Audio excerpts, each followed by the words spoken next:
तो सभी को हरे कृष्णा राधे राधे। तो आज मैं आपको पता है आज मैं एक वीडियो बनने जा रहा हूँ जिसमें आज हम महाभारत का बहुत सारे रेफरेंसेस देखेंगे और भागवतम का भी, भगवद गीता का रेफरेंसेस देखेंगे कि क्या भगवान श्री कृष्ण क्या सच में भोगी थे, जैसे रियलिस्ट आजाद एक इल्ज़ाम लगा रहा था। आज हम महाभारत से देखेंगे, जैसे मैंने आपको बोला था कि मैं आपको महाभारत से समझाऊंगा, तो आज हम महाभारत से देखेंगे। तो बहुत सारे रेफरेंसेस है, तो दिखाने में काफ़ी ज़्यादा टाइम चला जाता है, इसलिए मैंने सबका स्क्रीनशॉट ले लिया है। तो हम लोग सबसे पहले स्टार्ट करते हैं आपका, यहाँ से शुरू करते हैं। तो ये है महाभारत शांति पर्व का 51 अध्याय, 51 अध्याय, जिसमें देखिए वसुदेव उवाच क्या बोलते हैं, श्री कृष्ण बोले, राजन पुरुष प्रवर, मुझ में आपकी पराभक्ति, इसलिए मैंने आपको अपने दिव्य स्वरूप का दर्शन कराया। भरत, राजेंद्र, जो मेरा भक्त नहीं है अथवा भक्त होने पर भी सरल स्वभाव का नहीं है, जिसके मन में शांति नहीं है, उसे मैं विश्वरूप का दर्शन नहीं कराता।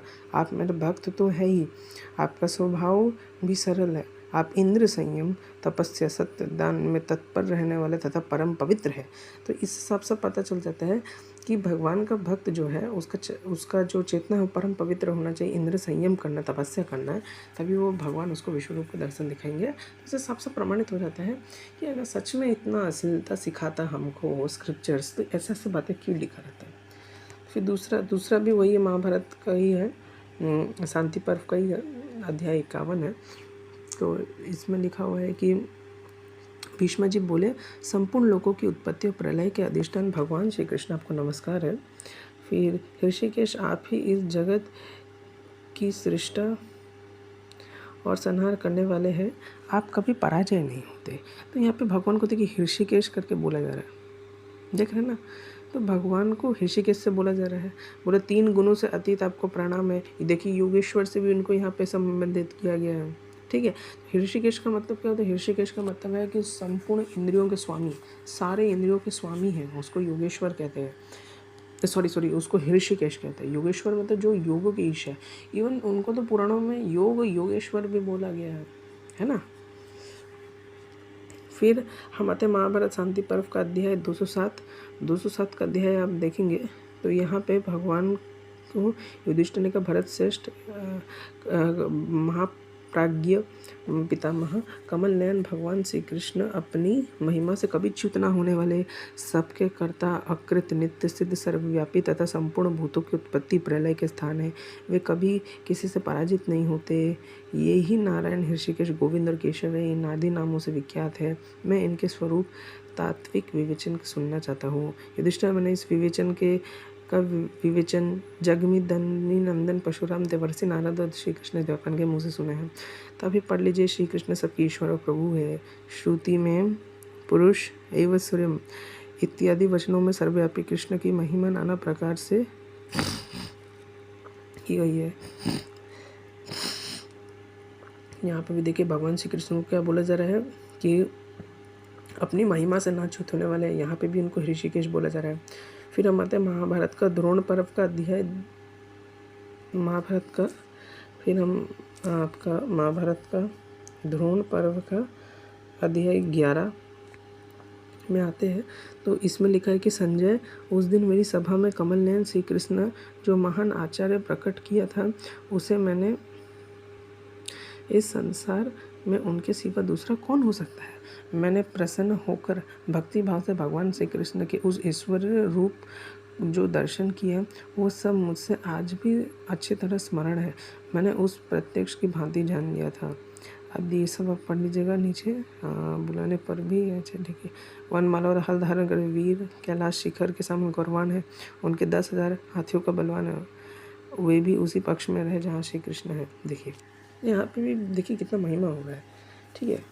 तो वो बोला था कि वेद व्यास ने स्वयं मतलब क्या बोलते हैं कि चरित्र बिगाड़ दिया भगवान श्री कृष्ण का महाभारत में। आप देखिए कितना गपोड़ आक्षेप लगाया है। फिर सेम अध्याय का ही है, इसमें और में पूर्व काल में श्री कृष्ण ने जीव जंतुओं से भरे हुए समुद्र में जल के भीतर निवास करने वाले वरुण देवता को युद्ध में परास्त किया। इसी प्रकार ऋषिकेश, वापस उनको ऋषिकेश बोला जा रहा है। ऋषिकेश में पातन, उनको वापस यहाँ पे ऋषिकेश करके संबोधित किया जा रहा है। फिर इसलिए उन्होंने ये सब चुपचाप सह लिया था। राजाओं में से किसी को भी मैंने ऐसा नहीं सुना जिसे भगवान श्री कृष्ण ने जीत ना लिया हो। ठीक है, फिर महाभारत का अनुशासन पर्व का अध्याय 147 में आपको बोलना चाहता हूँ। तो महाभारत का अनुशासन पर्व का अध्याय 147 में क्या लिखा है? शारंग धनुष, सुदर्शन चक्र और नंदन नामक खड़ंग अनेक आयुष है। उनकी ध्वजा में संपूर्ण नागों गरुड़ चिन्ह का सुशोभित वे उत्तम शील, सम, दम, पराक्रम, वीर्य, सुंदर शरीर, उत्तम दर्शन, सुडोल आकृति, धैर्य, सरलता, कोमलता, रूप और बल आदि सद्गुणों से संबंधित है। सब प्रकार के अद्भुत अस्त्र उनके पास मौजूद है। वे योग माया से संपन्न 1000 नेत्रों वाले हैं। उनका हृदय विशाल है। वे अविनाशी है। मित्र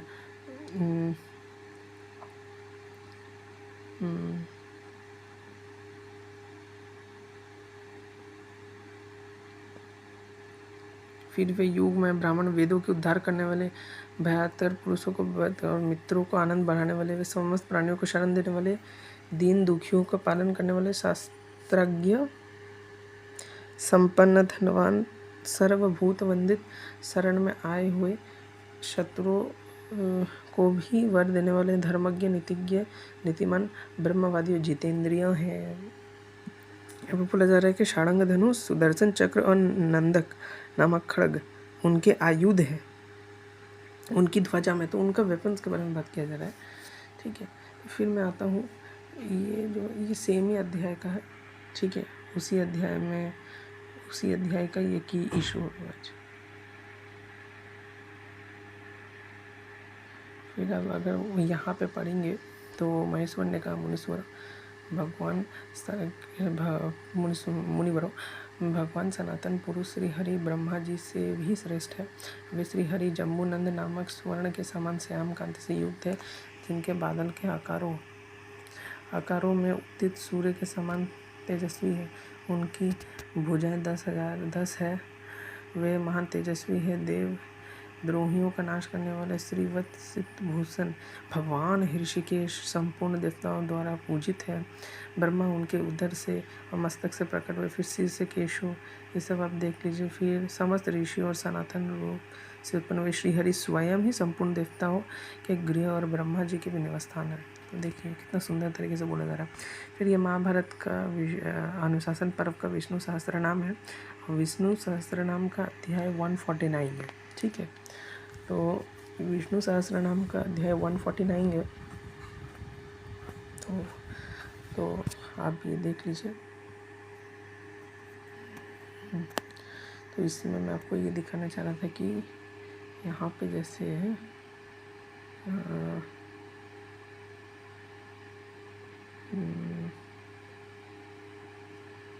ऋषिकेश, तो ऋषिकेश के लिए इंद्रियों के स्वामी। देखिए ऋषिकेश का ट्रांसलेशन क्या है? इंद्रियों के स्वामी। ऋषिकेश का ट्रांसलेशन इंद्रियों के स्वामी है। फिर आपका सबके चित्त को बुलावत अपनी ओर आकर्षित करने वाले। फिर ठीक है, तो ये बड़ा इम्पोर्टेंट रेफरेंस है जो यहाँ पे लिखा हुआ है। ठीक है, और भी बहुत सारे हैं। ये तो विष्णु सहस्त्र नाम मतलब 1000 नाम है इसमें भगवान विष्णु या कृष्ण के। मन से भी ग्रहण न किए जा सकने वाले, है ना। फिर परम मंगल स्वरूप, तीनों दिशाओं के आश्रय रूप, है ना। फिर महाभारत का आदि पर्व का अध्याय 220। तो इसमें महाभारत का आदि पर्व का अध्याय 220। उस समय द्रौपदी तुरंत खड़ी हो गई और भगवान श्री कृष्ण को बहन सुभद्रा के हृदय से लगाकर बड़ी प्रसन्नता से बोली, बहन तुम्हारे पति। तो फिर आप यहाँ पे देख सकते हैं कि महाभारत का आदि पर्व का अध्याय 220। तो उसमें क्या लिखा है? उस समय द्रौपदी तुरंत उठकर खड़ी हो गई और भगवान श्री कृष्ण की बहन सुभद्रा को हृदय से लगाकर बड़ी प्रसन्नता से बोली, बहन तुम्हारे पति शत्रु रहित हो। सुभद्रा ने आनंद मग्न होकर कहा, बहन ऐसा ही हो। जन्मजय तत्पश्चात महारथी पांडव मन ही मन हर्ष विभोर हो उठे और कुंती देवी भी बहुत प्रसन्न हुई। कौन नयन भगवान श्री कृष्ण ने यह सुना कि पांडव श्रेष्ठ अर्जुन अपने उत्तम नगर इंद्रप्रस्थ पहुंच गए, तब वे शुद्धात्मा श्री कृष्ण और बलराम तथा वृष्णि और अंधक वंश के प्रधान वीर महारथी के साथ चले गए। तो यहाँ पे हमको इम्पोर्टेंट चीज़ का देखने को मिला, शुद्धात्मा। देखिए शुद्धात्मा है ना। यहाँ पे भी लिखा है कि आज काम विशुद्धात्मा सरामेन केशव वृष्णे अंध कम महामात्रे स वीरेर महारथे। फिर आता है श्री विष्णु सहस्त्रनाम, वही उसी का ही है, विष्णु सहस्त्रनाम का ही है। तो इसमें हम बड़ा इम्पोर्टेंट नाम है कि जिनके नाम और गुणों की संख्या ना की जा सके, अप्रेमयात्मा जिसे किसी से मापा भी ना जा सके, विशिष्ट सबसे उत्कृष्ट, शिष्कृत श्रेष्ठ बनाने वाले, शुचि परम शुद्ध बोला कि सिद्धार्थ, इच्छा अर्थ को सर्वथा करने वालों को उनके अधिकार के अनुसार फल देने वाले, सिद्धि साधन है। फिर देखिए तो विष्णु शुद्ध सत्वमूर्ति, देखिए विष्णु शुद्ध सत्वमूर्ति और सूची परम शुद्ध।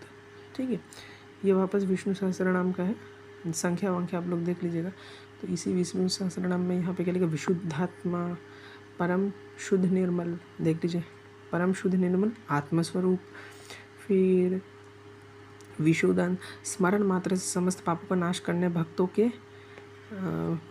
के अंतकरण को परम शुद्ध कर देने वाले। मुझे ना हैरानी इस बात का लगता है कि चलिए मैं आपको बाद में बताता हूँ, अभी फटाफट ही है। समस्त पापों को स्मरण मात्र से समस्त पापों को हर लेने वाले, केशी नामक के असुर को मारने वाले, केशिनुशूदन है ना, केशी हाँ या केशिनुशूदन भी बोलते हैं। भगवद गीता का 18 अध्याय में ही 18.1 18.2 में ही है, अर्जुन संबंधित करके बोलते हैं केशिनुशूदन। फिर देखिए इंद्रिय आदि सूरवीरों के भी ईस्ट। ठीक है, फिर इस वापस विष्णु सहस्त्रनाम, ये क्या लिखा, पुतात्मा पवित्रात्मा। देखिए पुतात्मा पवित्रात्मा 10वां संख्या में बोला जा रहा है।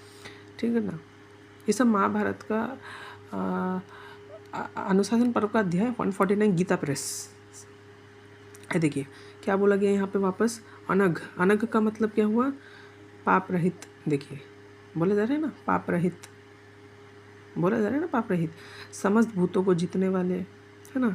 फिर और देखिए सूची, स्मरण पूजन को पवित्र कर देने वाले। ठीक है, स्वयं सिद्ध ज्ञान ऐश्वर्य आदि के कारण इंद्र से भी कारण रूप। फिर देखिए तब कोई देखना चाहिए। ठीक है, फिर मैं ये बताना चाहता हूँ कि आर्य समाज भी ये आक्षेप लगाता है कि भगवान श्री कृष्ण का ईश्वर होने का प्रमाण नहीं मिलता।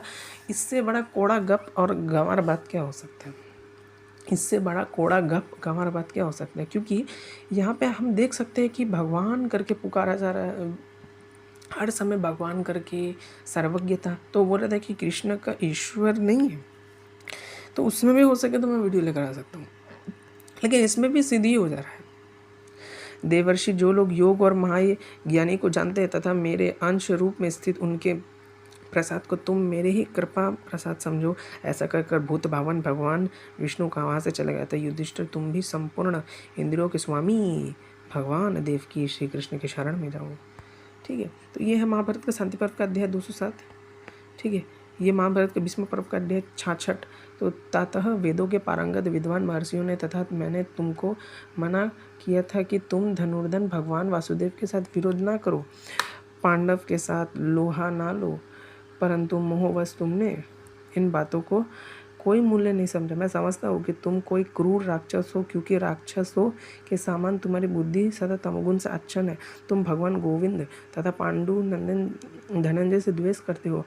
वे दोनों ही नर और नारायण देव है, तुम्हारे सिवा दूसरा कौन मनुष्य उनसे द्वेष कर सकता है। राजन, इसलिए तुम्हें यह बात बता रहा हूँ कि ये भगवान श्री कृष्ण सनातन अविनाशी सर्वलोक स्वरूप नित्य शासक धरणीधर एवं अविचल है।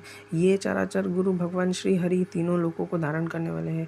यही योद्धा है, यही विजय है, यही विजयी है, संपूर्ण कारणभूत परमेश्वर भी यही है।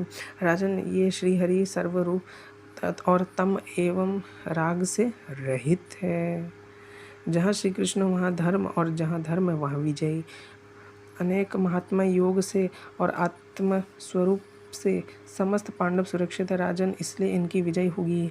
वे पांडवों की सदा कल्याण में बुद्धि प्रदान करते हैं, युद्ध में बल देते हैं और भय से नित्य उनकी रक्षा करते हैं।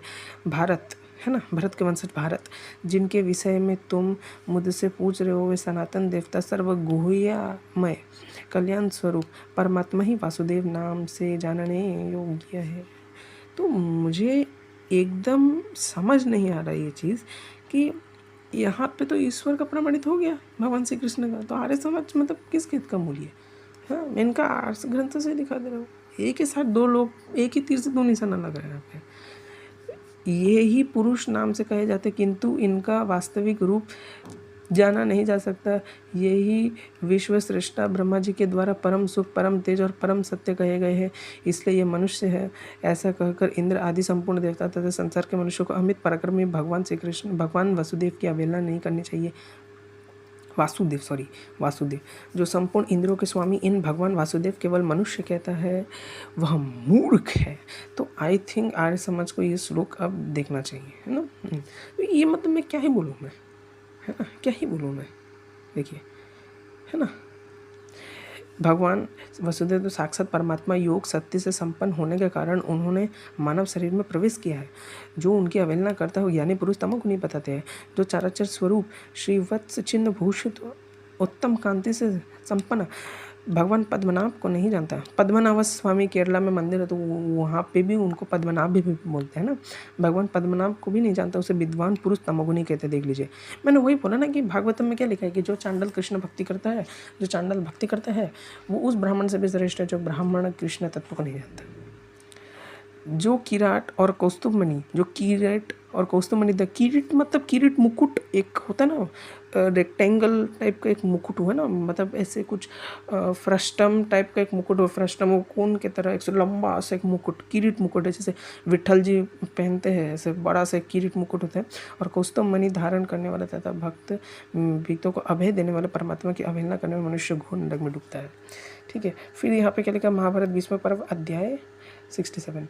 जो मनुष्य तपस्या में तत्पर हो, संयम नियम का पालन करते हुए अमावस्या और पूर्णिमा को समस्त देहधारियों के समय ब्रह्म एवं योग स्वरूप भगवान केशव की आराधना करता है, वो परम पद को प्राप्त हो जाता है। फिर अभी सब पढ़ लीजिए कि ये जो सर्वदा फिर देखिए, तुम इन भगवान श्री कृष्ण को तुम आचार्य, पिता और गुरु समझो। फिर भगवान श्री कृष्ण जिसके ऊपर प्रसन्न हो जाए वह अक्षय लोगों को पा जाते हैं। भगवान श्री कृष्ण परम तेज है, मुनि जन इन्हें ऋषिकेश कहते हैं। जो मानव भगवान श्री कृष्ण की शरण लेता है वे कभी मुंह में नहीं पड़ते। जनार्दन महान भय में निमग्न भगवान उन मनुष्यों की शरण खाते हैं। भरतवंशी नरेश इस बात को अच्छी तरह समझ सकते हो। राजा को संपूर्ण हृदय से योगों के स्वामी, सर्वसमर्थ जगदीश्वर एवं भगवान केशव की शरण ली। अरे धृतराष्ट्र तक, गांधारी तक भगवान का स्तुति करती है। धृतराष्ट्र और गांधारी तक भगवान का स्तुति की है। ठीक है, फिर ये महाभारत को उद्योग पर्व का अध्याय 49। मैंने बोला था ना, रियलिस्ट आजाद का जो बोल रहा था उसका जितना दांत नहीं है, मैं उससे ज़्यादा आज प्रमाण दूंगा।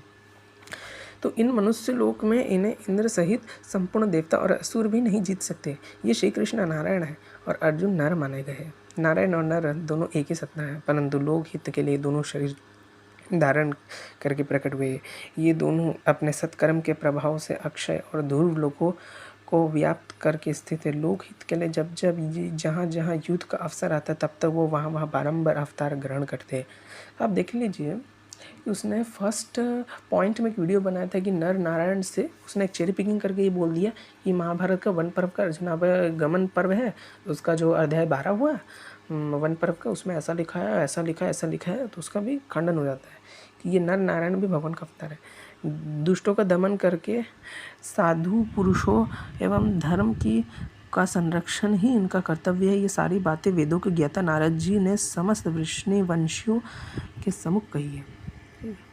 ठीक है, फिर देखिए भगवान केशव अपनी माया से, ये देखिए महाभारत का उद्योग पर्व का अध्याय 68 है।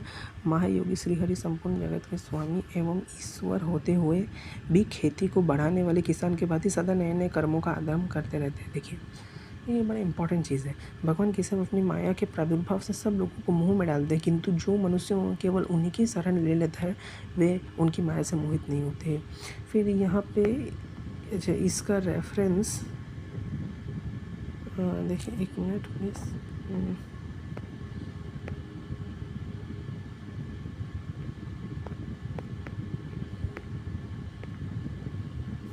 ठीक है।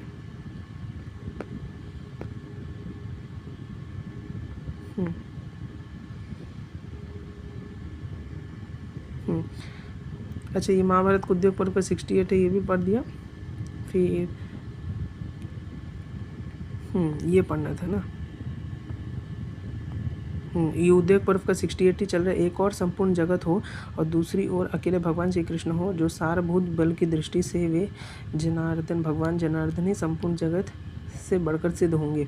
श्री कृष्ण अपने मानसिक संकल्प मात्र से इन संपूर्ण जगत को भस्म कर सकते हैं, परंतु उन्हें भस्म करने की ये सारा जगत समर्थ नहीं हो सकता।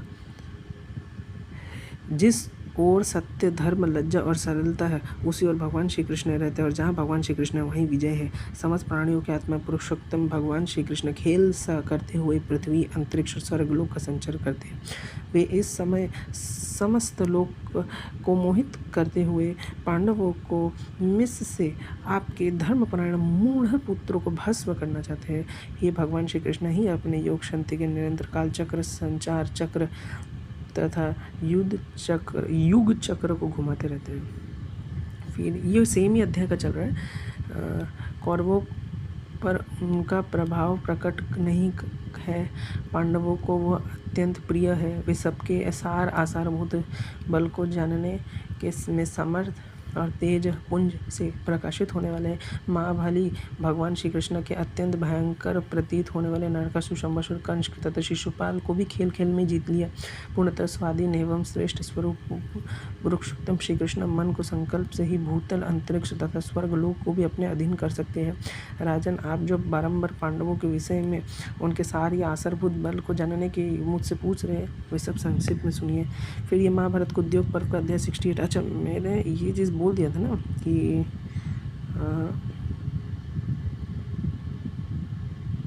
ये तो मैंने बोल दिया था कि हाँ ठीक है। महाभारत का उद्योग पर्व का अध्याय 71, जो अत्यंत सनातन ऋषि ज्ञानी वाणी से वाणी के समुद्र और प्रयत्नशील साधकों को कलश के जल के भांति स्वरूप होने वाले हैं, जिनके चरण समस्त विघ्नों का निवारण करने वाले हैं। सुंदर पंखों से युक्त गरुड़ जिनके स्वरूप है, जो प्रजाजनों के पाप रहित हर लेने वाले जगत के आश्रय है, जिनके सहस्त्र मस्तक है, जो पुराण पुरुष है, जिनका आदि मध्य और अंत नहीं है, जो अक्षय कीर्ति के सुशोभित है, बीज एवं वीर्य का धारण करने वाले अजन्म नित्य और परमेश्वर है, उन भगवान श्री कृष्ण की मैं शरण लेता हूँ, जो तीनों लोगों का निर्माण करने वाले हैं, जिन्होंने देवता, असुरों, नागों और राक्षसों को भी जन्म दिया, तथा जो ज्ञानी नरेश के प्रधान है, इंद्र के छोटे भाई वामन स्वरूप श्री कृष्ण की मैं शरण ग्रहण करता हूँ। फिर ये उसी का ही है ना, महाभारत को उद्योग पर्व का 71 का ही है। तो इसमें अगर आप पढ़ेंगे, जो प्रवचन करते हुए भारतवंशी और श्रृंजियों के ये कल्याणकारी तथा आदरणीय होगा। ऐश्वर्य की इच्छा रखने वाले पुरुषों के लिए भगवान की यह वाणी अनिंद्य और शिरोधार्य होगी, परंतु जो मृत्यु के निकट पहुँचेगा है वह अग्राह्य प्रतीत होगी।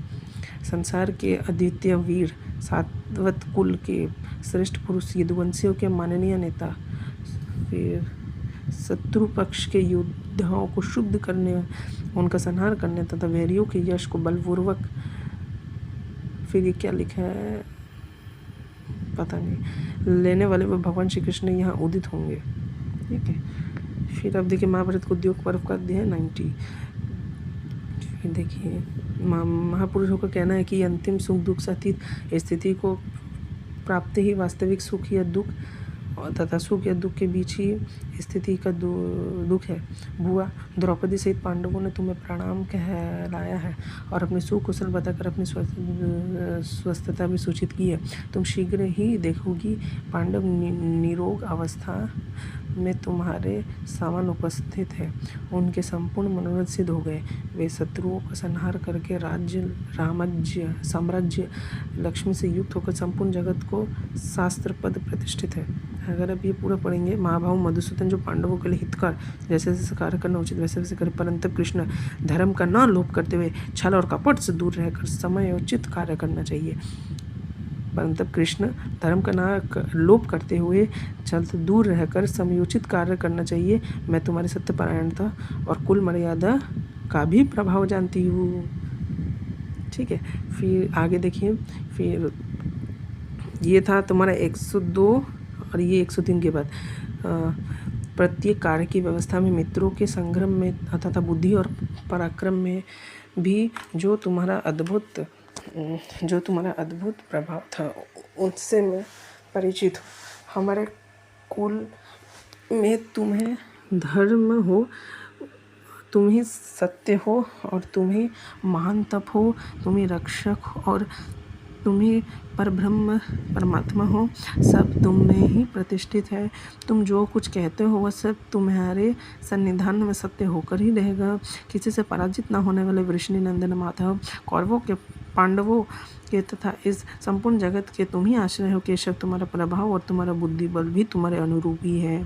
फिर वैशंपायन कहते हैं जन्मजय। तदनंतर महाबाहु गोविंद फिर कुंती देवी की पराक्रम करके उन्हीं की आज्ञा लेकर दुर्योधन के जल और चल दिए। तो देखिए कितना महिमा है, कमी ही नहीं है महिमा का।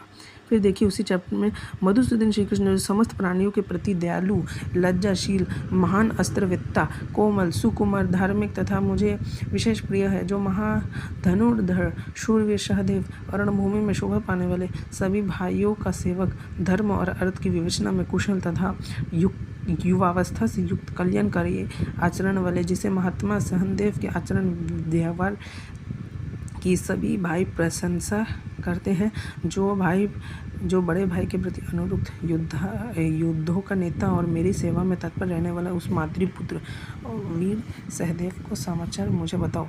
श्री कृष्ण जो सुकुमार युवक, शौर्य संपन्न तथा दर्शनीय, जो भी भाइयों से बाहर विचरने वाला प्रिय प्राण स्वरूप, जिसमें युद्ध का विचित्र कुल शोभा पाले हुए महान धनुर्धर, महाबली एवं मुझसे पाला मेरा पुत्र पांडुनंदन नकुल सकुशल तो है।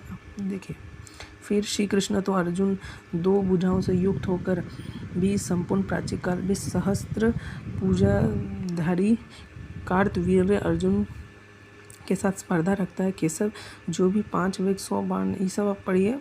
देखिए जो इंद्र संयम में महर्षियों के समा में, पृथ्वी के पराक्रम में, फिर क्या लिखा है, इंद्र के समान मधुसूदन, कौरवों का ये विशाल समग्र जो संपूर्ण राजाओं में विख्यात और प्रतिष्ठित है, जिन्हें अर्जुन ने ही अपने पराक्रम में बढ़ाया। समस्त पांडव जिनके महाबल को प्रस्तुत कर, जो संपूर्ण रथियों में श्रेष्ठ तथा सत्य पराक्रमी है, संग्राम में जिसके सम्मुख जाकर कोई जीवित नहीं लौटता, अच्युत जो संपूर्ण भूतों को जीतने में समर्थ, विजयशील और अजय है, तथा जैसे देवताओं के आश्रय इंद्र है, इसी प्रकार जो समस्त पांडव का अवलंब है, वे तुम्हारा भाई और मित्र। इस समय मधुसूदन श्री कृष्ण जो समस्त प्राणियों के प्रति दयालु, लज्जाशील, महान अस्त्रवेता, कोमल, सुकुमार, धार्मिक एवं मुझे विशेष प्रिय है, जो महाधनुर शूरवीर सहदेव। देखिए यहाँ में वही तारीफ हो रहा है। फिर वापस श्री कृष्ण लज्जाशील, सत्य को धारण करने वाले, जितेंद्रिय और सब प्राणियों पर दया करने वाले हैं, जो काम, राग एवं द्वेष वश में करके सत्पुरुषों के मार्ग का अनुसरण करते हैं, जो अम्बरीश, मानधाता, ययाति, नहुस, ये जितने भी हैं, प्राचीन राजर्षियों के सदाचार पालन स्वरूप धारण करने में कठिन धर्म की धूड़ी को धारण करते हैं, जिनमें शील और समाचार की संपत्ति भरी हुई है, जो धर्मज्ञ, सत्य प्रतिज्ञ और सर्वगुण संपन्न होने के कारण इस भूमंडल को ही नहीं तीनों लोगों के भी राजा हो गए हैं, जिनका मन सदा धर्म ही लगा रहता है, जो धर्मशास्त्र, ज्ञान और सदाचार सभी दृष्टियों में समस्त कौरवों में सबसे श्रेष्ठ है, जिनकी अंग कांति शुद्ध जम्बूनंद और स्वर्ण स्वर्ण के समान गौर है, जो देखने में सभी को प्रिय लगता है। वे महाबाहु अजात शत्रु युधिष्ठिर इस समय कैसे है। फिर देखिए सूर्य चंद्रमा, ये देखिए हाँ अब चैप्टर थोड़ा चेंज हुआ है, उस समय चैप्टर नहीं चेंज हुआ था ना। ये 90 था।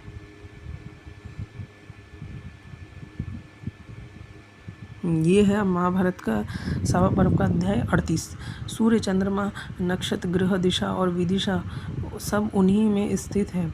जैसे वेदों में अग्निहोत्र कर्म, छंदों में गायत्री, मनुष्य में राजा, नंदी यो, जलाशयों में समुद्र, नक्षत्रों के चंद्रमा, तेजोमय पदार्थों से सूर्य में सूर्य, पर्वतों में मेरु और पक्षियों में गरुड़ श्रेष्ठ है। उसी प्रकार देवलोक सहित संपूर्ण लोगों के ऊपर नीचे दाएं बाएं जितने भी जगत के आश्रय उन सब भगवान श्री कृष्ण श्रेष्ठ है। जन्म जय तदंतर भगवान श्री कृष्ण यह समयोचित वचन सुनकर कौरव नंदन बुद्धिमान युधिष्ठिर ने इस प्रकार कहा। फिर श्री हरि हमारे ऋत्विक गुरु, आचार्य, स्नातक, राजा और प्रिय मित्र सब कुछ है, इसलिए हम इनकी अग्र पूजा की है। भगवान श्री कृष्ण ने संपूर्ण जगत के उत्पत्ति प्रलय के कारण सारा चराचर विश्व इन्हीं से ही प्रकट हुआ है। यही अव्यक्त प्रकृति सनातन करता और संपूर्ण भूतों से परे है। देखिए मैं बोलूँ तीनों गुण संपूर्ण भूतों से परे है, अतः भगवान अच्युत ही सबसे बढ़कर पूजनीय है। महतत्व, अहंकार, ये सब आप पढ़ लीजिएगा, भगवान में प्रतिष्ठित है, तो आपको ये देखना चाहिए। ठीक है, देखिए इनमें वेद वेदांगों का ज्ञान तो है ही, बल भी अधिक है। श्री कृष्ण के सिवा संसार के मनुष्य में कोई दूसरा कौन बढ़कर है। दान, दक्षता, शास्त्र ज्ञान, शौर्य, लज्जा, कीर्ति, उत्तम बुद्धि, विनय, श्री, धृति, तुष्टि और पुष्टि, ये सभी सद्गुण भगवान श्री कृष्ण में नित्य विद्यमान है। जो अनर्घ पाने के सर्वदा योग्य और पूजनीय है, वे सकल गुण संपन्न श्रेष्ठ पिता और गुरु भगवान श्री कृष्ण की हम दोनों ने पूजा की है। देखिए तत्पश्चात विशुद्ध हृदय वाले तथा कभी अपनी महिमा से विचलित न होने वाले भगवान श्री कृष्ण ने उस बालक को जीवित करके प्रतिज्ञा की और संपूर्ण जगत को सुनाते हुए इस प्रकार कहा। तो ये महाभारत का समवेदिक पर्व चैप्टर 69 मैंने कल भी दिखाया था एक वीडियो में। बेटी उत्तरा में झूठ नहीं बोलता, मैंने जो प्रतिज्ञा की है मैं सत्य होकर ही रहेगी। देखो मैं संपूर्ण देहधारियों को देखते अभी इस बालक को जलाए देता नहीं है ना, हाँ पता है चला, गलत मतलब निकाल दिया, जिलाए देता हूँ। मैंने खेल कूद में भी कभी मिथ्या भाषण नहीं किया और युद्ध में पीठ नहीं दिखाई। इस शक्ति के प्रभाव से अभिमन्यु का यह बालक जीवित हो गया। यदि धर्म और ब्राह्मण मुझसे प्रिय हो तो अभिमन्यु का यह पुत्र जो पैदा होते ही मर गया फिर जीवित हो जाए। मैंने कभी अर्जुन से विरोध किया हो इसका स्मरण नहीं, लेकिन सत्य के प्रभाव से मरा हुआ बालक है। तो श्री कृष्ण का कितना महिमा है। यदि मुझे में सत्य धर्म की निरंतर स्थिति बनी तो ही अभिमन्यु का हिम्मत हुआ बालक उठे। देखिए यहाँ पे कितना सुंदर तरीके से बताया गया है। महाभारत को उद्योग पर्व का अध्याय 70। श्री कृष्ण सत्य में प्रतिष्ठित है, सत्य उनमें प्रतिष्ठित है। वे भगवान गोविंद सत्य में भी उत्कृष्ट सत्य है। उनका एक नाम सत्य भी है। विक्रमण वामन अवतार में तीनों लोगों का क्रांत करने में वे भगवान विष्णु कहलाते हैं। वे सब पर विजय पाने वाले जिष्णु शाश्वत नित्य होने से अनंत और गौवों इंद्रियों की ज्ञाता और प्रकाश होने के लिए गांव विंदती इस व्यक्ति के अनुसार गोविंद कहलाते हैं। वे अपनी सत्ता स्फूर्ति देखकर असत्य को भी सत्ता कर देते हैं। इस प्रकार सारी प्रजा में मोह में डाल देते हैं। निरंतर धर्म में तत्पर रहने वाले उन भगवान मधुसूदन का स्वरूप ऐसा ही है। अपनी मर्यादा से कभी च्युत न होने वाले महाभावु श्री कृष्ण कौरवों की कृपा करने से यहाँ पधारने वाले हैं। फिर देखिए उसी का ही अध्याय का ही है। देखिए कौन सा महाभारत को उद्योग पर्व का अध्याय 70 है। ठीक है,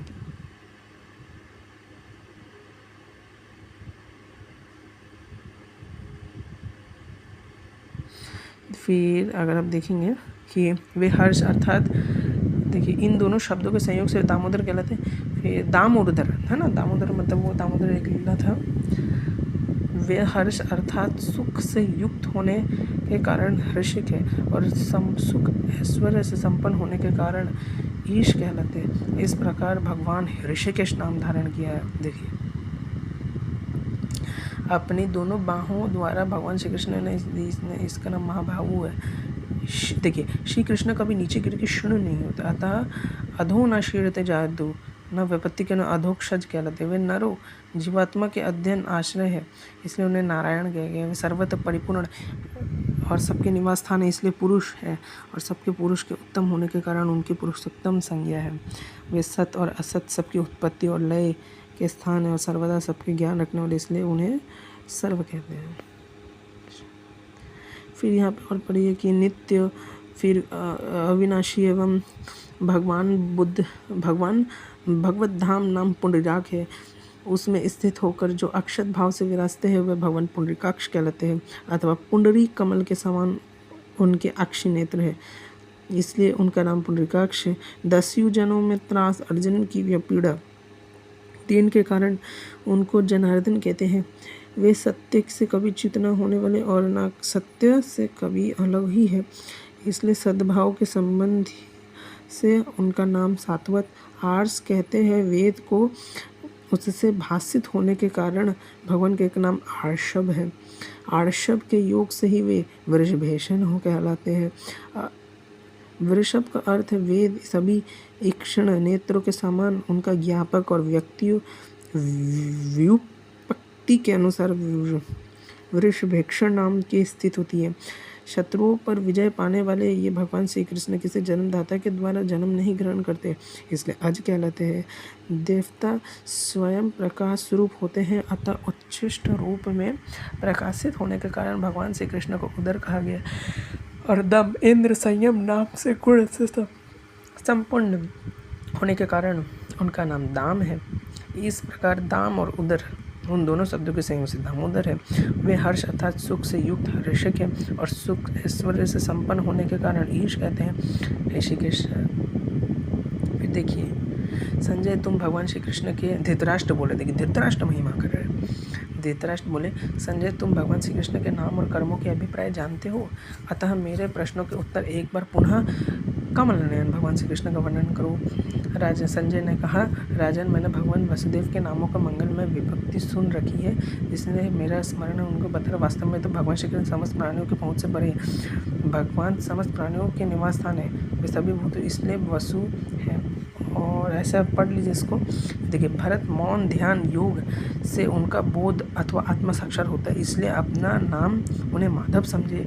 मधु शब्द से प्रतिपादित पृथ्वी आदि संपूर्ण तत्वों का उत्पादक एवं अनुष्ठान होने के कारण मधुसूदन श्री कृष्ण को मधुहा कहा गया है। कृष्ण धातु सत्ता अर्थ वाचक है। अण शब्द आनंद अर्थ का बोधक करता है। इन दोनों भाव से युक्त होकर ये कारण यदुकुल में अवतीर्ण एक नित्य आनंद स्वरूप श्री विष्णु कृष्ण कहलाते हैं। तो यहाँ पे देखिए उनको आनंद स्वरूप भी बोला गया। पुरुषोत्तम युद्ध में कभी पीठ न दिखाने वाले सब धर्मों में, देखिए महाभारत का वन पर्व का अध्याय 12 है। पुरुषोत्तम युद्ध में कभी पीठ न दिखाने वाले सब धर्मों में संपन्न पुण्यात्मा राजर्षियों के आप ही आश्रय, आप ही प्रभु सबके स्वामी, आप ही विभु सर्वव्यापी, आप ही संपूर्ण जगत के आत्मा, आप ही विविध प्राणियों के रूप में नाना प्रकार की चेष्टा की है। तो यहाँ पे साफ साफ देखने को मिलता है, ये जिस भौंक रहा था रियलिस्ट आजाद जो आक्षेप दे रहा था, ये भौंक रहा था भौ करके, तो वहाँ से ही प्रमाणित हो जाता है कि ईश्वर है। और यहाँ पे क्या बोला गया, संपूर्ण तीनों लोक से इंद्रियों के स्वामी है ना, वो काम से कभी प्रभावित नहीं है। अभी आगे दिखाऊंगा, देखिए। फिर मधुसूदन, वास्तव में आप में ना तो क्रोध है, ना मात्सर्य है, ना असत्य है, ना निर्दयता ही है, दार्शः। फिर आप में क्रोध से कठोरता कैसे हो सकती है? तो ये पढ़ लीजिए, मैंने तो बताया भी था, ये साफ साफ लिखा हुआ है, देख लीजिए। फिर महाभारत का वन पर्व का अध्याय 13, जिसमें भगवान श्री कृष्ण साफ साफ कहते हैं कि स्त्रियों के प्रति आसक्ति, देखो खुद भगवान श्री कृष्ण कह रहे हैं, स्त्रियों के प्रति आसक्ति, जुआ खेलना, शिकार कर खेलने और मद्यपान, ये 4 प्रकार के भोग कामनाजित दुख बताए गए हैं, जिनके कारण मनुष्य अपने धन ऐश्वर्य से भ्रष्ट हो जाता है। शास्त्रों में निपुण विद्वान सभी परिस्थिति में इन चोरों को निंदनीय मानते हैं, परंतु द्यूत क्रीड़ा जो जुए के दोष जानने वाले लोग विशेष रूप में निंदनीय समझते हैं।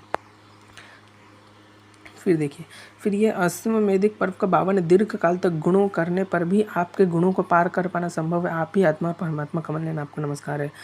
ठीक है। महाभारत आदि पर्व अध्याय 1, इसमें लिखा इस ग्रंथ के मुख्य विशेष ये है कि वे स्वयं सनातन परब्रह्म स्वरूप वासुदेव भगवान श्री कृष्ण, उन्हीं का इसमें संकीर्तन किया गया है। वे ही सत्य, वृत, पवित्र एवं पुण्य है। वे ही शाश्वत परब्रह्म है। वे ही अविनाशी सनातन ज्योति है। मनुष्य उन्हीं पुरुष उन्हीं की दिव्य लीलाओं का संकीर्तन किया करते हैं। उनसे असत, सत और सदसत उभय रूप संपूर्ण विश्व की उत्पत्ति होती है। उन्हीं से ही संतति, प्रजा, प्रवृत्ति, कर्तव्य, कर्म, जन्म, मृत्यु तथा पुनर्जन्म होता है। तो यहाँ पे आर्य समाज का भी खंडन हो रहा है, रियलिस्ट आजाद का भी खंडन हो रहा है। रियलिस्ट आजाद बोलता है कि श्री कृष्ण कामी है, श्री कृष्ण अश्लील है। तो देख लीजिए महाभारत में श्री कृष्ण का चरित्र भयानक तरीके से बिगड़ा है। रियलिस्ट आजाद ऐसे बोलता है, कुत्तों की तरह भौं कर रहा है, भौ भौ भौ भौ भौ करते जा रहा है, कंटिन्यू भू भू करते जा रहा है। लेकिन आप देख लीजिए महाभारत में भगवान श्री कृष्ण का किन किन लोगों ने तारीफ नहीं किया है। A to Z लोगों ने तारीफ की है। और ये तो मतलब मुश्किल से ये 20% भी नहीं है, भरा पड़ा महाभारत में। हाँ, और ये बोलता है कि महाभारत में खुद बोल रहे भगवान श्री कृष्ण स्त्री के प्रति आसक्ति नहीं होना चाहिए। भगवान इंद्रियों के स्वामी हैं, भगवान इंद्रियों से परे हैं, भगवान काम मोह में लिप्त नहीं होते, भगवान कभी नीचे नहीं गिरते। ठीक है, तो साफ बोला जा रहा है। देखिए महाभारत का वन पर्व का अध्याय 88, उज्जयंत के ही आसपास पुराणमयी द्वारकापुरी या साक्षात पुराण पुरुष भगवान श्री कृष्ण मधुसूदन निवास करते। वे ही सनातन धर्म स्वरूप है, जो वेद वक्ता और आत्मशास्त्र में विद्वान ब्राह्मण है। वे परमात्मा कृष्ण को ही सनातन धर्म रूप बताते हैं। भगवान गोमित पवित्रों को भी पावन करने वाले परम पवित्र कहे जाते हैं, है ना। पवित्राणाम ही गोविंद पवित्रम परमुच्यते, पुण्यानामपि पुण्यो असौ मंगलानां च मंगलम, त्रैलोक्यै पुण्डरीकाक्षौ देवदेव सनातनः, अव्यक्त्यात्मा व्यव्यक्त्यात्मा च क्षेत्रज्ञ परमेश्वरः, आस्ते हरिरचिन्त्यात्मा तत्रैव मधुसूदनः। भगवान गोविंद पवित्रों को भी पवित्र करने वाले परम पवित्र कहे जाते हैं। अश्लील है ना, तो परम पवित्र क्यों बोला जा रहा है। वे पुण्यों के भी पुण्य, मंगलों के भी मंगल है। कमल नयन देवादि देव सनातन श्री हरि अविनाशी परमात्मा युयात्मा शर पुरुष क्षेत्रज्ञ और परमेश्वरी है ना। वे अचिंत्य रूप। आप भगवद गीता का अध्याय 13 पढ़ लीजिए, उसमें क्षेत्रज्ञ, क्षेत्र कर्म क्षेत्रज्ञ सब अच्छे से समझाया गया। ये वे अचिंत्य स्वरूप भगवान श्री मधुसूदन वही द्वारकापुरी में विराजमान है। फिर महाभारत का शांति पर्व का अध्याय 47, जो नींद को जीतकर प्राणों पर विजय पा चुके और इंद्रियों को अपने वश में करके शुद्ध सत्वों में स्थित है।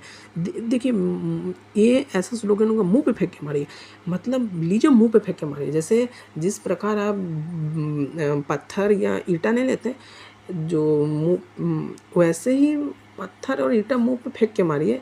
ये ऐसा श्लोक है, मतलब एकदम फेंक के मारिए, एकदम मुंह पे फेंक के मारिए श्लोक। जो नींद को जीत के प्राणियों पर विजय पा चुके हैं और इंद्रियों को अपने वश में करके शुद्ध सत्व में स्थित हो गए, वे निरंतर योगाभ्यास में लगे हुए योगी जन, जिनके जो ज्योतिर्मय स्वरूप का साक्षात्कार करते, उन योग स्वरूप परमात्मा को प्रणाम है। देख लीजिए,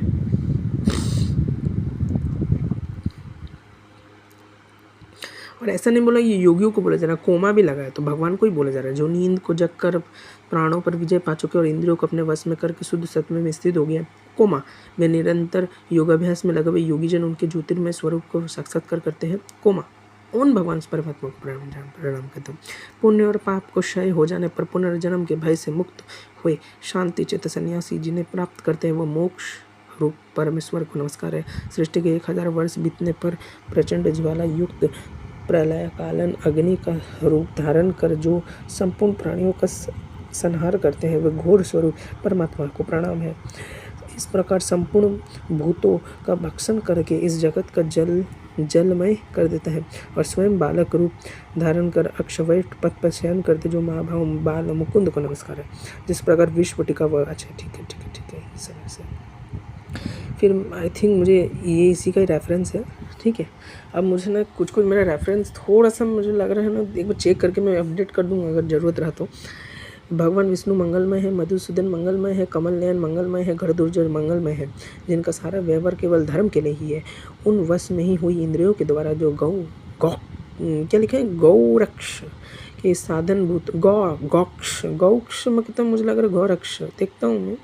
गौक्ष के साधनभूत वैदिक उपायों के काम लेकर संतप्तों के मर्यादा का प्रसार करते हैं उन सत्य स्वरूप परमात्मा को नमस्कार है, जो भिन्न भिन्न धर्मों का आचरण करके अलग अलग उनके फलों की इच्छा रखते हैं। ऐसे पृथक पुरुष पृथक धर्मों के द्वारा जिनकी पूजा करते हैं उन धर्म स्वरूप भगवान को नमस्कार है, जिनके अनग की प्रेरणा से संपूर्ण अंधकारी प्रणयों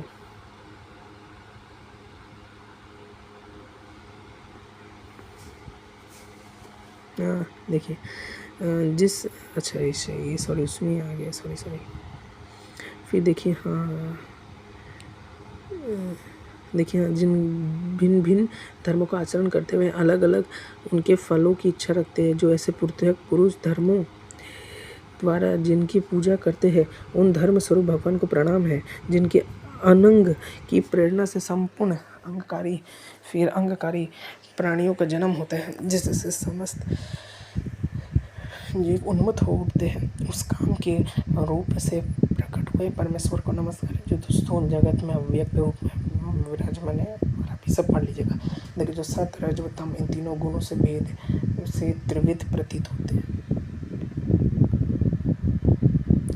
गुणों के कार्यभूत, ठीक है। एक बार होकर भी अनेक रूप प्रकट किए हुए, जो इंद्रियों एवं विषयों के ऊपर उठे होने के कारण अधोक्षत कहलाते हैं। उपासक समस्त कामनाओं को पूर्ण करने वाले हैं।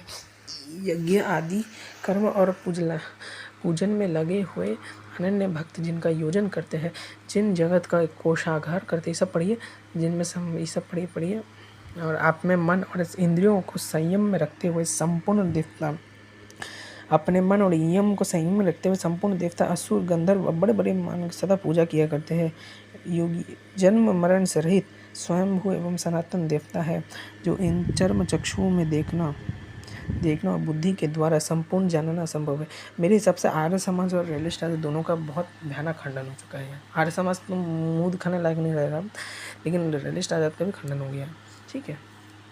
तो फिर जो इस विश्व के विधाता चराचर जगत के स्वामी हैं, जिन्हें संसार का सबसे परम पद माना गया। अब ये पढ़ लीजिए, ये फिर वो सब बताया जा रहा है। तो यहाँ पे हमेशा बोला जा रहा है कि जो इंद्रियों के परे है, जो अपने इंद्रियों को वश में कर सकते हैं, जो अपने मन को वश में कर सकते हैं, मन को काबू में कर सकते हैं। स्वयं बोल रहे कि मैं कभी झूठ नहीं बोलता, स्वयं बोल रहे हैं कि स्त्री से कभी आसक्ति नहीं करना चाहिए, मद्यपान मदिरापान नहीं करना चाहिए, जो खुद बोल रहे हैं सब चीज़ें, वो भगवान श्री कृष्ण का मैं बता रहा हूँ कि वो क्या है, महाभारत में उनका कितना चरित्र है। और ये जो भी मैं बता रहा हूँ शायद से 20% भी नहीं है, इतना महिमा लगाया गया, पूरा महाभारत पढ़ना पड़ेगा। फिर ये आप देखिए, पुरुष सिंह भीष्म शरीर सरसैया पर पड़े ही हाथ जोड़कर भाव से मन वाणी क्रिया द्वारा भगवान श्री कृष्ण का ध्यान करने लगे। ध्यान करते करते हृष्ट पुरुष स्वर से भगवान मधुसूदन स्थिति करने लगे। वक्तविताओं में श्रेष्ठ शक्तिशाली परम धर्मात्मा भीष्म ने हाथ जुड़ के योगेश्वर पद्मनाभ सर्वव्यापी विजयशील जगदीश्वर वसुदेव की इस प्रकार स्तुति आरंभ की। मैं श्री कृष्ण की आराधना की इच्छा मन में लेकर जिस वाणी का प्रयोग करता हूँ, वह विस्तृत या संक्षिप्त उसके द्वारा मैं पुरुषोत्तम भगवान श्री कृष्ण मुझ पर प्रसन्न हो, जो स्वयं शुद्ध है। देखो, शुचिम शुचि पदम हंसम तत्पदम परमेष्ठिनम युक्तयत्या सर्वात्मना अमात्मनम तम प्रपद्ये प्रजापतिम, जो स्वयं शुद्ध है, जिनकी प्राप्ति का मार्ग भी शुद्ध है, जो हंस रूप तत्पद के लक्ष्यार्थ परमात्मा और प्रजापालक परमेष्ठी है। वे सब ओर से संबंध तोड़ केवल उन्हीं से नाम नोता जोड़कर सब प्रकार की उन्हीं सर्वात्मा श्री कृष्ण की शरण लेता हूँ। फिर यहाँ पे मार्कंडेय उवाच, राजन मैं स्वयं प्रकट होने वाले सनातन अविनाशी अव्यक्त सूक्ष्म निर्गुण का मतलब ऐसा नहीं जिसका कोई गुण नहीं है, यह भी खंडन हो जाएगा। निर्गुण का मतलब हुआ कि जो सारे गुणों से परे है, जिनके गुणों की कोई उपाधि नहीं दी सकती, जिनका क्वालिटीज़ को मेजर नहीं कर सकते, इमेजरेबल क्वालिटीज़, उसको हम निर्गुण कहते हैं। एवं गुण रूप पुराण पुरुष को नमस्कार करते हुए कथा अभी सुनाते हैं पुराण से।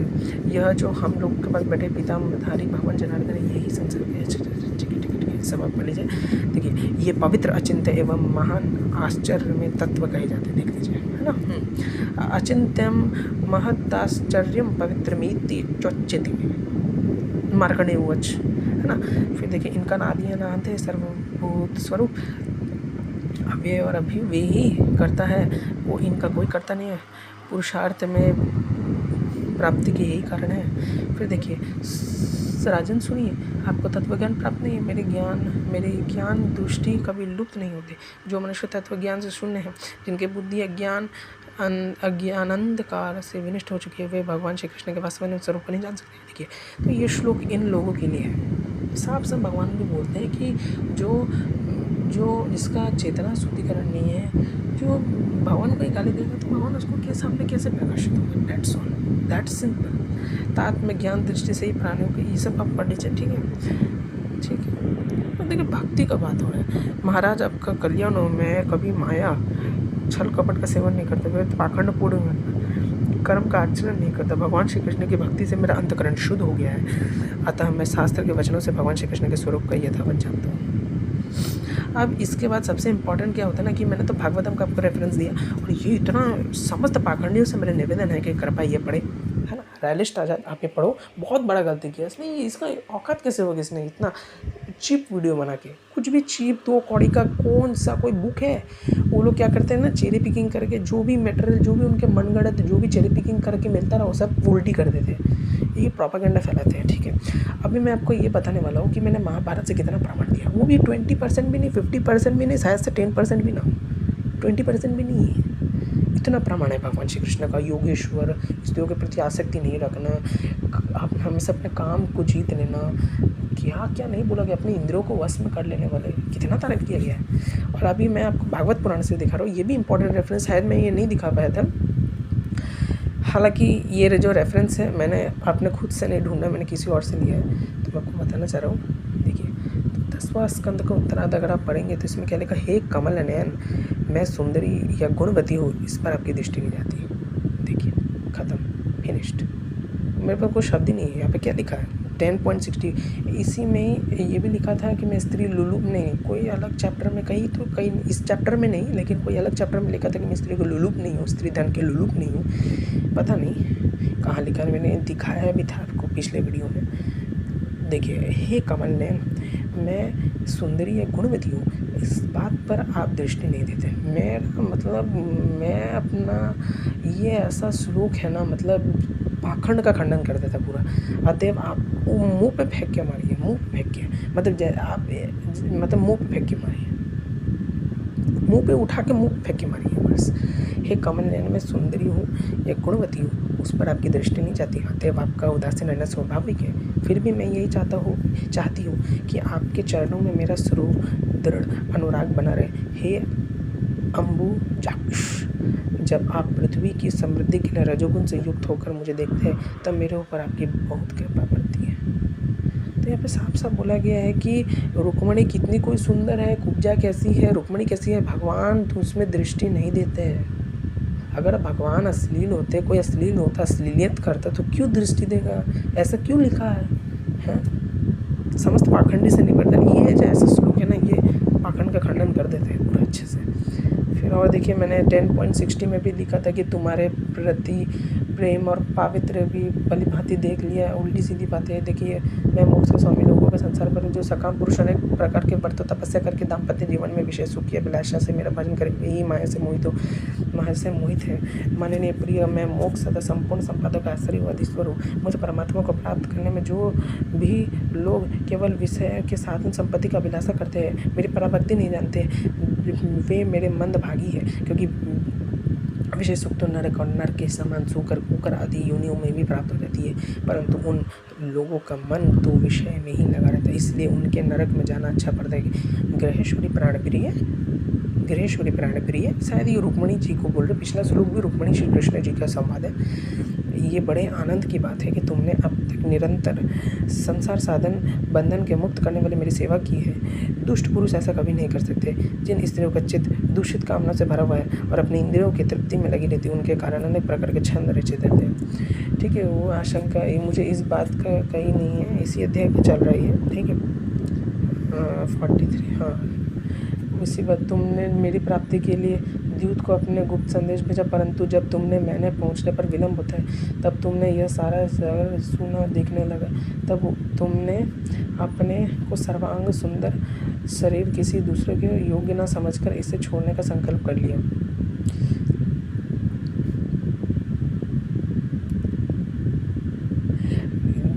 तुम्हारा यह प्रेम भाव तुम्हारे ही अंदर रहे, हम इसका बदला नहीं चुका सकते।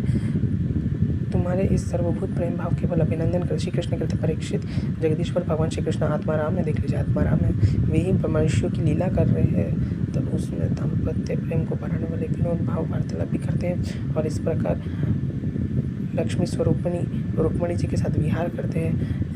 भगवान श्री कृष्ण जिन समस्त जगत को शिक्षा देने वाले और सर्वव्यापक है, वे ही प्रकार दूसरी पत्नियों के महलों में भी गृहस्थ के समान रहते हैं और गृहस्थोचित धर्म का पालन करते हैं। समस्त पाखंडी से निवेदन है कि आप ये वर्ष पढ़िए। ये वर्ष बहुत इंपॉर्टेंट है। 10वें अध्याय का 88 अध्याय का 5वां श्लोक है। तो इसमें देखिए क्या लिखा है, परंतु परीक्षित भगवान से हरि तो प्रकृति से परे, स्वयं पुरुषोत्तम एवं प्राकृत गुण रहित है। गुण रहित का मतलब यहाँ पे भाव ये नहीं कि गुण से रहित है, अरे सेंस लगे गुण से रहित हो गए तो ये तो कुछ भी लिख दिया, ऐसा नहीं है। गुण से रहित का मतलब ये है, प्राकृत गुण से एवं प्राकृत गुण रहित है, इसका मतलब ये है कि मतलब आप में इतना गुण है कि मैं गुण को मेजर ही नहीं कर पा रहा। आपका गुण मतलब यहाँ से यहाँ देखो, वहाँ से यहाँ देखो, कुछ फर्क ही नहीं पड़ता, वो गुण रहित है। मतलब रहित शब्द का मतलब है कि इम्मेजरेबल, इस कारण से रहित गुण है। वे सर्वज्ञ तथा सबके अंतकरण के साक्षी है, जो उनका भजन करते हैं स्वयं भी गुणातीत हो जाता है ना। तो ये पढ़ना चाहिए, ठीक है, क्योंकि उनका भौतिक शरीर नहीं है। श्लोक बोलते हैं भौतिक शरीर नहीं। ईश्वर परम कृष्ण सच्चिदानंद विग्रहणादिरादि गोविंद सर्व कारण कारण, ठीक है। तो फिर देखिए, इस प्रकार उन गुणियों से अतीत होने पर भी ये लीला के लिए खेल खेल में ये वे सत्व रज और तम इन तीनों के गुणों को स्वीकार कर लेते हैं और उनके द्वारा जगत की रचना पालन संहार करते हैं। जब बच्चे घुमरी पैर तक खेलने लगते हैं तो मनुष्य वेग के चक्कर लगने लगते हैं, उन्हें सारी पृथ्वी घूमती हुई जान पड़ती। वैसे ही वास्तव में सब कुछ करने के चित्त में ही है, परंतु उस चित्त में अहम बुद्धि को जानने के कारण, ब्रह्मवश हो आत्मा और मैं समझने के कारण भगवान श्री कृष्ण केवल आप दोनों के पुत्र ही नहीं बल्कि समस्त प्राणियों के आत्मा, पुत्र, माता पिता, स्वामी भी है, बाबा। जो कुछ उन्हें देखा या सुना, चाहे वे चयुत से संबंध हो, बुद्ध से संबंध हो, ये आप पढ़ लीजिए फिर, ठीक है। फिर आप ये भी पढ़ लीजिए, है ना। देखिए ये भी बड़ा इंपॉर्टेंट चीज़ है, वेरी इंपॉर्टेंट, हाईली इंपॉर्टेंट श्लोक है। ये 10th कैंटो का ये है, ठीक है। सब जो पढ़ रहा हूँ, इस श्लोक में उनका कोई कर्म नहीं, देखिए ना तो उनका कोई माता है, ना पिता है, ना पत्नी है, ना पुत्र आदि, ना अपना है, ना पराया, ना देही है, ना जन्म है। इस श्लोक में उनका कोई कर्म नहीं है, देख लीजिए, है ना, पढ़ लीजिए। भगवान जन्मा है ना, उनमें प्राकृत सत्व रज आदि में एक भी गुण नहीं है। फिर ये भगवत मतलब ये मैंने भगवत गीता का जो श्लोक बता रहे थे ना, जैसे एक श्लोक था भगवत गीता का 18.17, तो 18.17 भगवत गीता का है। जैसे भगवत गीता का 18.17 ये रहा, ये क्या लिखा, यत्र योगेश्वर। देखो यहाँ पे भी भगवान का योगेश्वर ही वर्ड यूज़ किया गया, यत्र योगेश्वर कृष्णो यत्र पार्थो धनुर्धर तत्र श्री विजय भूति ध्रुवो नितिन मतिन मम। फिर यहाँ पे भगवत गीता 11.9, तो 11.9 में क्या लिखा है कि संजय वद एव युक्त आत्मा ततो राज जन्म योगेश्वरो हरि ही दर्शयामस पार्थय परम रूप महेश्वरम। तो यहाँ पे भी उनको योगेश्वर बोला जा रहा है। ऐसे ही भगवान शिव का भी बहुत गुणगान है।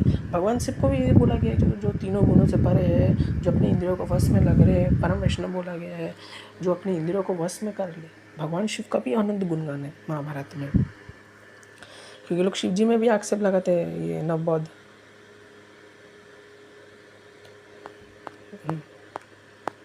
सत्यानंद महाराज तो शिव जी में भी आक्षेप लगा, तो उसका भी खंडन करेंगे धीरे धीरे। बीजी 1.5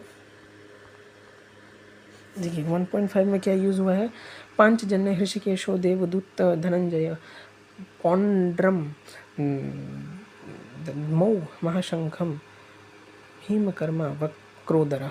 यहाँ पे पौंड्रक नाम का शंख बजाया, पौंड्र नामक भयानक शंख बजाया, ऐसा है लिखा है।